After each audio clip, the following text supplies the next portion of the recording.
And now, from beyond our dimension, this is the JeffMara podcast. Here's Jeff. My guest is Ariel Hooper, who during her near-death experience woke up in a pod on a starship. Ariel, thanks for joining me and welcome. Thanks for having me.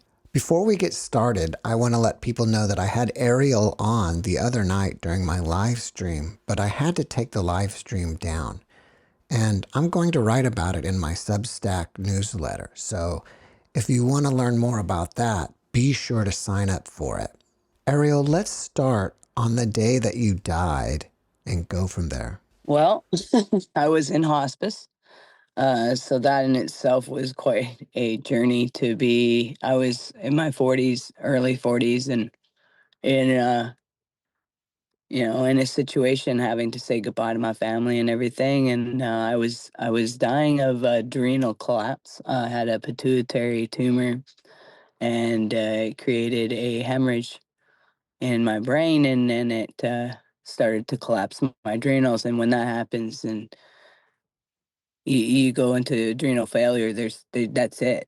And it's not a fun way to go either. So yeah, and I was there, and I had people surrounding me, so I wasn't alone, thankfully. And I knew I was dying. I knew I was leaving that day for some reason. I woke up that morning, I could feel it. There was just something, like, I just knew I wasn't hanging on. I was feeling like I was this pull. And so yeah, I I left my body and was hovering over it. I could hear everything going on. And then I was in this kind of what I call a void. It's probably the best description of it. And in that void, for me, I went through my existence, but many existences. It's when you recognize what this system is, I mean, you'll go through that. I mean, people enter and they have all different experiences when they first enter and they return, but there's a difference when you cross over and it's your time. And so I was in the state of it was my time. And so I went through, and I went through many realms, many existences. And then I woke up, like I said to you, in a pod on a ship. After I'd gone through my, what I call the mirrored image, and that's why I talk about and teach about the internal, going within. And after going through quite a journey of that, going through all those traumas, recognizing the truth of them, I came into the truth of everything. And in this pod, it's, you wake up, you recognize you're in this prison system. All of a sudden, you're soaring through a galaxy, through systems, and you realize everything that you thought was real is no longer real. You know, and it's not like you're supposed to return with these knowings, but I chose to. I asked to. And therefore, kind of here I am. I would tell you that it shook me to the core, because when I returned, like, it took me 2.5 years to even give you my testimony. I just gave like some fluffy whatever stuff because I was surrounded by religion and Christian. It was everywhere I went. I was all my relationships. And now I got to tell them, like, you've been following some false external creation that's not even real, and that everything's within, and there's no salvation prayer. And by the way, you're in hell. You're in prison right now. You don't even recognize it. Like, I didn't know how to tell anyone that. So I stayed pretty quiet. And it took me, I'd say, about 7 months in the desert to just start to be able to come out to talk to you about it. And then I still went through years of integrating all this information. As I was teaching it, it was being integrated in, you know. I mean, can you imagine reality all of a sudden discovering it's not solid, but nothing more than a projection and a hologram, and then on top of it, that you have the ability to shift that all? And so everything you thought was real was nothing. And like, if you lived through trauma, you're like going, man, I played a good game. Holy crap. I kick butt. I made a good character, like. You woke up in the pod. Yes. Did you happen to look at your body or get out of the pod, or did you just stay there? Oh, I got out. Did you look like you look now, or something completely different? No, nothing like this. This is so tiny comparison to what I am, really. And not a body. Like, I mean, can you really? It's your energy. Um, you're you're a being, I guess would be your best description. I would say my being in a mirror, it would like almost like a star, illumination of energy. And sometimes you could see images pierce. So I would say one time I looked and it was almost like the star, but with the lion's face. And then you look and then you see these, they're so multiversal. You can, your creation, right? When you recognize you are that, then it's the stance you're taking in that place and in that element that you will shift into. If we were looking at you from here, would it look like an orb trapped inside of a box? I guess in a sense, yeah. Very heightened energy, like aura, very, yeah. It's Other hard to put some of that into words here. I'm like, how do you describe this, Were there other beings present when you woke up? Yeah, there's many beings. None of us are as the image we perceive ourselves to be in here. And so I guess if everyone's like, "Whoa, there's aliens," well, yeah. This is an Earth, dude. You're all aliens now, you know. Do you understand or do you know what you were sentenced to prison for? Why I was here, it partially was a choice, and partially for mistakes of creations that I wasn't supposed to make. Like what? Beings that we were not supposed to, like, there's just certain things we weren't supposed to do, and I guess I got too curious in my existence. Those aren't even, like, how do you say it, necessarily like the biggest thing that has me here even now, necessarily. This is why am I here now, is a choice. I'm not here in prison. And even when people see me, psychics freak out. I walk in between. I'm not tethered to. So to say, what am I here for now? I wouldn't say I'm under that. Was the entire ship that you were on a prison or just parts of it? I think it was half and half, man. Like, to be understand, like, I was so in and out of so many, what do you call it? Realms, dimensions, right? So when I finally got to the place of breaking out of this pod, it's like you broke free. And that was when I recognized the creation existence that we had. And on that ship, it was like there was there was this environment where I was like, wow, these are people that are working through things and they're here for imprisonment for a reason. But then there was a side that was like, these guys are not here for that reason. And then there was like a side where it's like you can see where there's a control mechanism. Something has kind of like disrupted the original content, you know? And that's what I was kind of more on. What I got on the ship was seeing that there was a disruption on the original content, which is what I teach, where the aspects I talk about the prison system versus paradise, what our original designs are, and how we need to get to that place of remembering to have it re-rendered. It's like a computer hard drive system in a sense, it really is. There are 8 billion people on the planet here. Are Mhm. all 8 billion also on the ship? Not everything's real. Not every person is real. Some are just a program. Some are a distraction. I mean, think about it in your life. every individual is a part of this system, right? But our perception is fragmented, so we only see pieces of a whole. It's not necessarily some is evil. It's not, like I know how like religion, we create these divides, like we go evil, good, and bad, but not everything is evil. Not, it may simply contain some parts of it, you know, but we've been trained to do these kind of things, right? We've been trained to think this way. We've been trained by fear.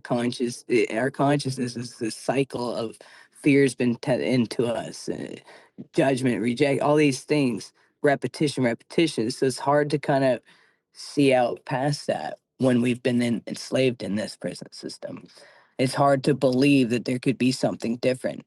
I mean, but look at these games we play. You were talking about that the other day. You put the Anocalyx on, whether those things on, right? And you're in this game, and it's so real. Like people fall in these things.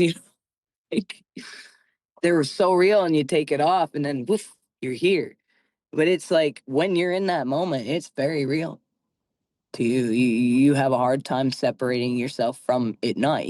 I remember playing it and getting to a cliff, and you're supposed to jump off, and it was so real to me. Even telling myself, "You're just playing a game. You're just playing a game. Just jump." I still had to close my dang eyes to jump. You know, like, and that's this world. That's what we're in. So, where is the spaceship going? It's soaring through the universe, and from what I've gathered, it's like we're on a search for a planet. It's what it seemed to me when I was. I mean, like I was all over the place on it, right? So I kind of felt like I kind of broke free and just explored a bit, but I was sneaking. It wasn't like I felt like I was wide in the open at that point until I went back, and then I was in the open. But it seemed to me that there was a search for a planet. We're, It was seeking for something, somewhere to land, somewhere to be solid. what happened to the previous planet? They're blown up. Yeah. As far as everybody being terrified of death, you're already dead. I mean, really, death is an illusion. Were the other beings on the ship in pure energy form as well, or were there any of them in physical form? It was interesting. I would look inside the pods, and it was interesting because I actually found my family in the pods. So at first, I would look with my eyes and I would see them as I would see them here, but then they would quickly shift. So it was like depending on your perception of how your eyes were being willing to accept it, I think. I don't know if it was just because that's how I had to identify them because I was still so young in the simulation that I was, still comprehending everything. I don't know if that's what it was because, you're in that moment. I'm not in that moment now, but I know at first when I would see them in their pods, it was like they were here, but then I would see them in another image. And it was always this energy image. Like it's really hard to put image into a solid state, to be honest. You need to perceive that to have that go into a solid state. What about the people who weren't in pods? Were they energy or did they take physical form? They were energy. Full on. Hmm. It was like all these different colors and like it was like multiple orbs of flow. Like the best way to describe that those beings would be they were in full energy in the sense like an orb, I guess is how we would see it probably here, just like a light being, just like emanating, and you can hear resonance, like a sound, like it's a humming. There's a natural tone to that's always um music, always sound, eh, resonance. It's just frequencies. It just doesn't stop. But nothing is annoying, and it's just like that, and it translates to information. Like it's not language. Like here, we're boxed in. I feel like this is a box. To speak is a box because there is no boxing in. There's no filtering. There's no trying to say the right words. the thought is there, and therefore the thought has become, it's just, and it's there, and we all know the thought. And so that was the one thing, was when I thought when I recognized the place of I'm trying to stay hidden, it was best to be silent, whether even internal, to not think a thought. And that was how you stayed silent in realms, was to not think, to become nothing. How did you come back? That was a bit of a fight. um I Once I saw the full picture, and then I was in this place where I would say it was on the ship, I would say it held creation. And I went to what I would say the face of creation, the existence of that energy. And I sang my heart out, was what I would say, to return, to travel time back in time, to return to a specific place, an existence, and a memory. But for me to return holding all of these memories. I think if I knew what that was going into this body, I probably wouldn't have done that. Um, you can have all the enlightenment and understand everything and comprehend all these things and come back with these awarenesses. But you still returning to a shell that it went through a lot of cell memory, and that body holds all of that. Even if you've walked through it, that body holds that. So now you have the keys, the answers, the understanding. But now you got to process and integrate and go through your stuff still. So I was like, for me, it was like going through the void more than once, which I guess in a sense we all kind of do more than once, because we go through this existence so many times. Do you think incarnating here is more of a punishment? You know, the suffering is a punishment, or is it more about learning and rehabilitating? I think it all depends on you and what your design is, because I think for some they could be on what we call a loop and a loop, depending on their memories, depending on what's been suppressed, their traumas. And I think, yes, in some ways, it's a learning place. But there's some that I think they just continue is on a continuum of a loop. But there's things that I don't fully comprehend, I guess. I'm still in that understanding. And I'm not sure where to place some of them, you know? But I believe at the end of the day, we get out of this. I really do. When you say the end of the day, what does that really mean? There's no end of the day, is there? I mean, there's no real time construct. That's all made up. Yeah, we got to really think those words we've been all speaking our whole lives now, don't we? Mm-hmm. I'm not one for doom and gloom, but it does make sense that this place could potentially be a prison and, you know, rehabilitation or reforming because of the amount of suffering that is here. There's all learning. Like, I mean, I just think some of us don't learn, man. Like, have you ever seen the movie Soul? I have not. So the movie Soul. Is that an There's animated this, movie? yeah, Like a it's Disney crazy or movie? not, I don't even like Disney, and it's freaking Disney on top of it. But there's just this one scene that really hit me, and it really made sense to me, because it's kind of what I experienced over there. Like, yeah, it's this prison system, but yet not all of us are there like for really bad stuff, like not some of us are there for rehabilitation for sure. Because I look at the traumas in existence that I went through in this life existence, and I look at the ones that I've lived prior, and they all kind of circled. Like, I, in many existences, I've had friends line up and try to take me out so many times, and I was just laughing because I was like, well, there, look at that. I had friends watch me die that could have saved my life. Look at that stuff. I mean, heck, the treatments I've finally just done on my own. I mean, it was pocket change to those people, but they sure helped me get to hospice. So you think about those things, and I've gone through that in many lifetime existence. When I was in that void, and that's what I call a void. It's like it's like all of a sudden you have every existence, and you're facing that. And do we break out? I think we do, but I seen in the elements, in the realms, in the dimensions, even in the ship. I saw this section where it was like these lost ones that just didn't understand, no matter what. So what do we do with that? I didn't have an answer for that. I still don't. And I see it now today in this world. So you chose to come back. Do you think it was? Yeah, what kind of person chooses that? And I was out. I did it. And I went through several realms. I didn't just do it in this exam. I went through several beings of doing it. Like, so it's like, come on, what's wrong with you? Well, why did you choose to come back? I knew I just felt that I could crack it wide open.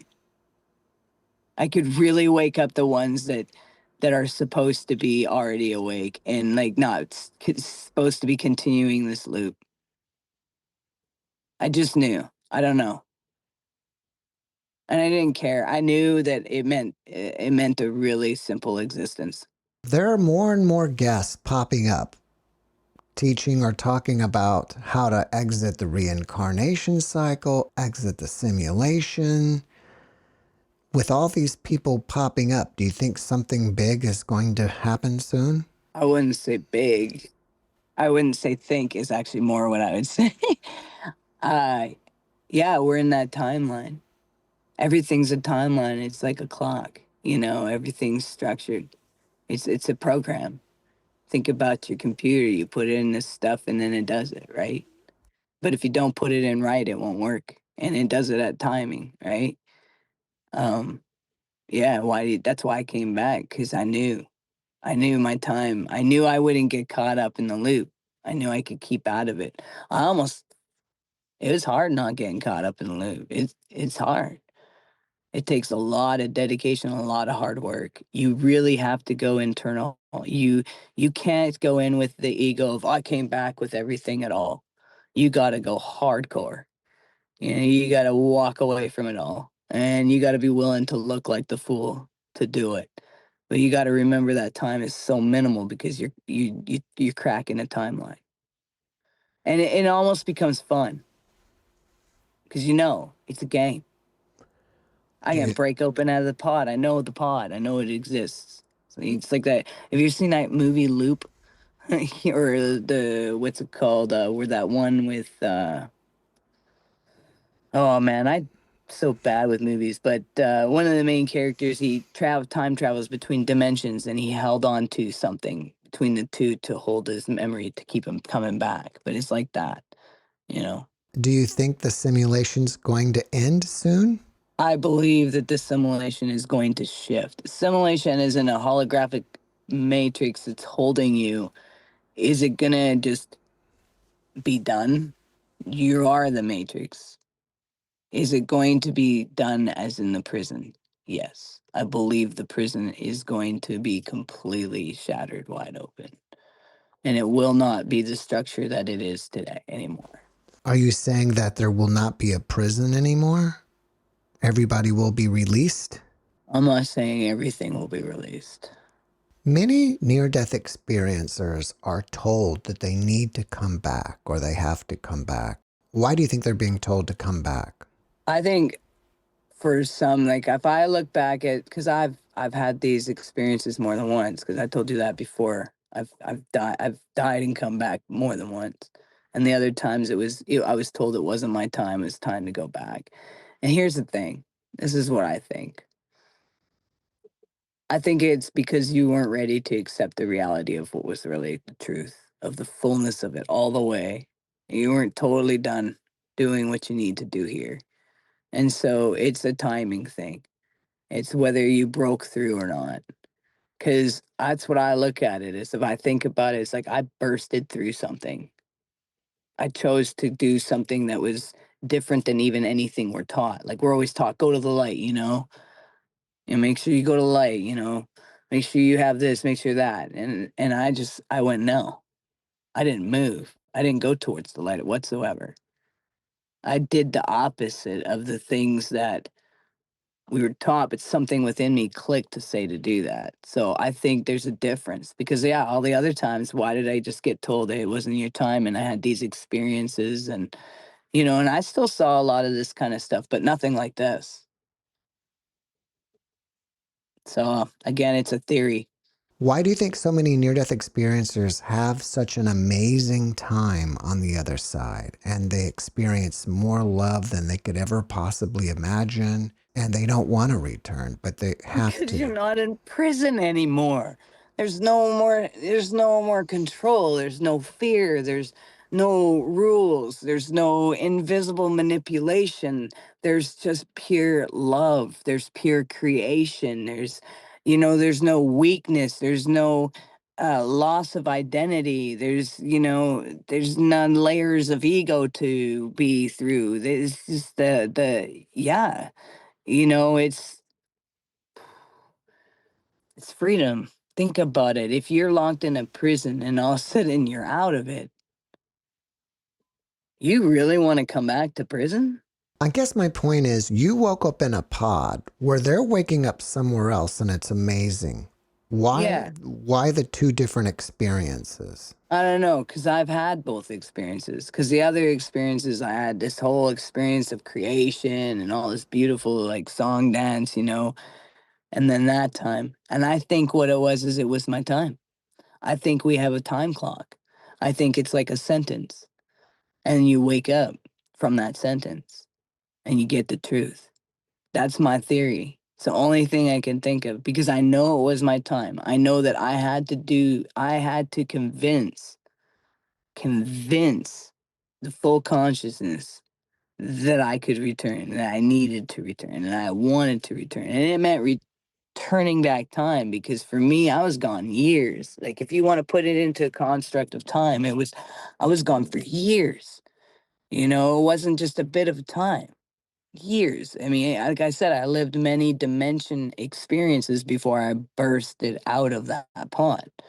So then who knows, like, if I went through different existences, different dimensions, and then I'm in a pod, and then I'm out, and then I have this whole experience of recognizing a holographic simulation that we're in a prison system, and that, oh my goodness, this was all about working through our own stuff. And then I went through that kind of stuff, but through different type of species dimensions. Then maybe what I thought was done, I wasn't. Maybe I was just done in this existence, and I had to still go through stuff in other type of beings, because I still think about that myself when I write my books. I'm like, well, I went through a lot of different ideas of creations, beings we would call aliens, different types. And I went through their worlds and their experiences before I came out of that pod. So something made me think that I could shift the system. I understood in that moment on the pod when I was in all creation that this prison system was also corrupted and that it was being twisted further than what it was ever supposed to be. Just like some of our prisons here, they get privatized and taken over, and things go the way they're not supposed to be. And there comes a time in the galactic universe where we're like, okay, this isn't okay anymore. Things have gone too far over there. We got to stop this. And so if you believe you can be a part of that consciousness to stop it, and you think the best thing would be to go back and shout it out and be willing to go through the torment of going through what you've already gone through all over again. Yeah, I might be crazy at this point, because the truth is no one does want to return to this prison system. It's brutal. It is created in a system of divide and separation, and it's done subtle and manipulating, where love is a tease. It gives love a tiny little bit, where it makes love so people are so curious about the real love, they keep searching externally so that they never look internally for their key to get out. Are the UFOs that are seen in this realm just part of the program? They're not really other beings? There are other beings. There are things that will try to captivate the prison system because there's things that they desire. So there are things that come in that look in that shouldn't be, that aren't supposed to be a part of that. But there also are many things that are just part of the program, more fear, more, you know, illusions and all of that. Oops. Sorry about that. Why is fear such a big deal here? Like, why do we experience so much here? That is the main tool they use to create the divide and to create the system that keeps you locked in. It's all part of the hologram.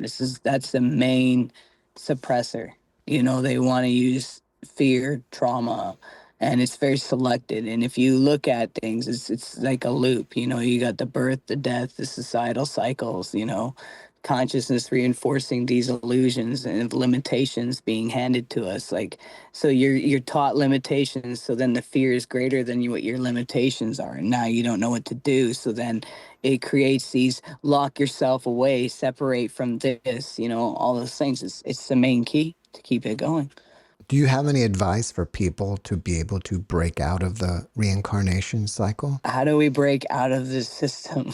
Mm-hmm. Well, life may feel like a prison, but it's also a mirror, okay? And every limitation and every pattern and every challenge is an opportunity. So turn it around. Instead of looking at it as something to lock you down, look at it as to help you remember the original design. And you're a piece of the spark of the divine, which means you're a piece of all creation, which makes you into a creator's position. And so it's about going within the mirrored image, the mindset, recognizing that every inch of this system that's facing you with fear, remember that you're beyond that fear. You are the love that you've been looking for. You're not your body. You are not your circumstances. You are consciousness itself, here to awaken, to reclaim your power, and to walk free. Every one of us has that key within us. It's just in. We got to go in. Why do you think God allows this prison to exist? Why do you think creation allows this existence? Well, think about it as a parent, think about it as a mom and dad with your children, and your children are going wild and crazy. The love that you have for them allows you to say, okay, we need to put some boundaries up for you right now. Uh, the boundaries that have been put up for us, the original designs of them, were love. I'm not saying that the construct didn't get taken over and twisted. We don't have a site. We don't have an external God, anyways. It's an internal thing. And so the real question would be for us to ask ourselves that: why did we create this to be this way? Do you fear death? No, not at all. So much. No, I literally was told by my endocrinologist 2 weeks ago, and I was traveling across the country while this was happening, and I still used oxygen, but that I was between the border of coma and death, and I literally laughed, and I had him laughing at the end of the appointment. We called it nuts, between me resurrecting again. And I just doing some switch ups, and I think I'm getting better. I won't know till the end of the month where my things are at with that, whether I'm still on that line or not. But no, no, man, I'm not afraid at all. I just laugh at it, to be honest. And I just take the challenge and go and do what I need to do to fix it. When you finally do transition for good for this lifetime, are you coming back again, or are you No, finished with this place? no, I'm not coming back to prison.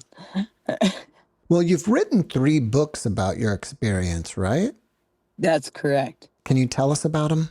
Yeah. So the first book is about me, I would say, walking out of a religious mindset. You can totally tell it's been written by someone full of trauma and working through what they were, in their belief system and existence. So in that book, you can see there's this journey of walking through, comprehending what Christ and all of that really represent. You can see it's my story of walking through hospice, I would say.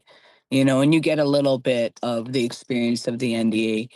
The second book, I would say, is the meat of my experience. It kind of talks more about what I went through and what I learned and what I gained in it and all of that. The third book, I would say, is Awaken Return to Eden is my third book. And it is about this prison system. It is about you walking through your trauma, you looking in the mirror. It's codes, keys.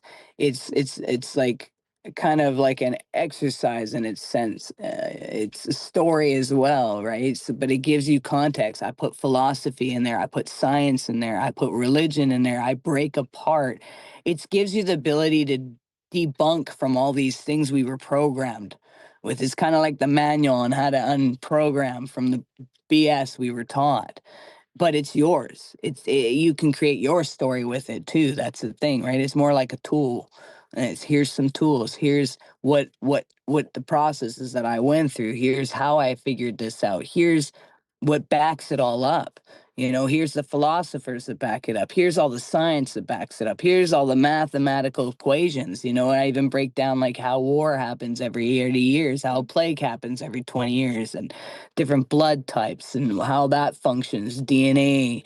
I get really deep in the third book. So I'll tell you, my brain hurt so much when I was done writing that book. I needed a vacation from thinking.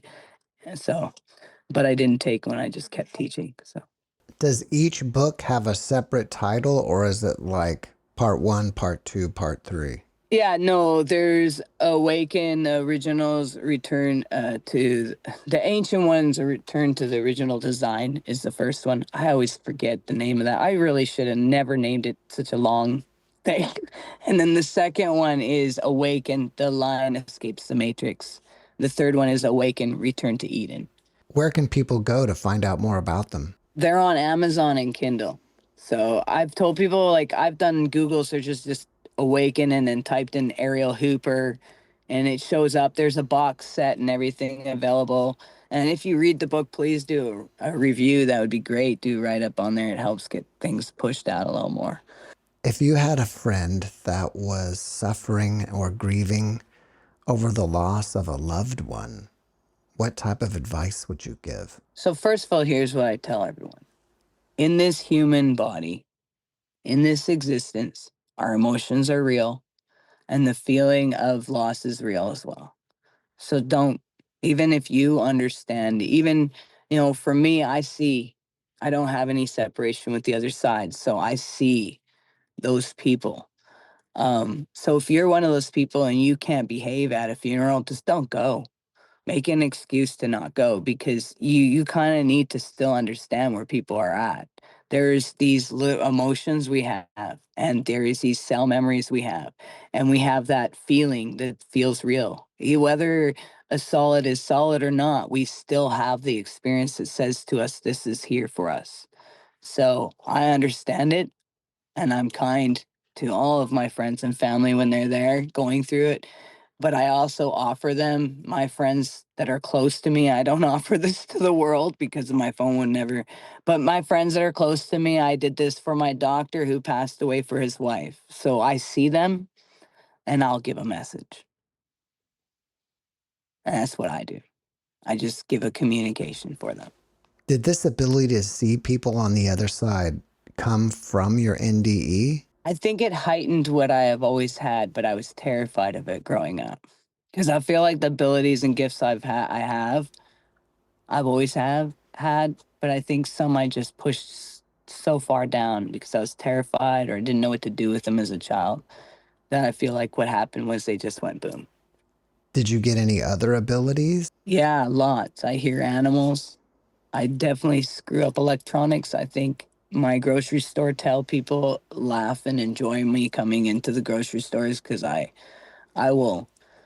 It's better for me to pay with cash. It's just way better. Um, yeah, I can hear animals. I can see the other side. I see and I hear things. I can feel people. I know where they're at, which is why I probably travel so much and live out far away from people. I'm very sensitive, empathic beyond. Are you still producing music? Yes, I am. Yes, I've been producing music. Where can I people go to have hear it? You can go on Spotify. You can go on iTunes and Apple Music. It's on YouTube. It's on basically, I think, on the majority of all the music programs. The recent album is Whispering Ghost. It's under Ariel Hooper. You just music Ariel Hooper, Whispering Ghost, and it should all come up. Yeah, I've been doing that. And then on my YouTube channel, I've been doing the daily teachings and everything. And that's on Mystical Ariel. You can find the music on there as well. Well, Yeah. before we finish up, can you leave us with a last positive message? This is the one thing I love to tell everybody, because I say this at the end of every show I have, is that we are all these beautiful, unique, individual puzzle pieces. And as those individual, unique puzzle pieces, my encouragement is for you to be 100% you, no matter what construct is around you. And in being you, the true 100% us is not anything but love. So make sure you understand that that real you fits under the category of that. And that you're not just this unique individual puzzle piece, you're part of the ultimate puzzle of the cosmos. So you're never separated. You've never been, and you never will be. So those of you feeling alone, you are absolutely not alone. Ariel, thank you for your message, and thank you for being my guest. Thanks for having me. Thanks for watching the JeffMara podcast. I really appreciate you. Another way to show support is through YouTube memberships. And if you do, there are loyalty badges and other perks depending on your level of membership. All you need to do is click the join button underneath the video to find out more. Thank you for your support.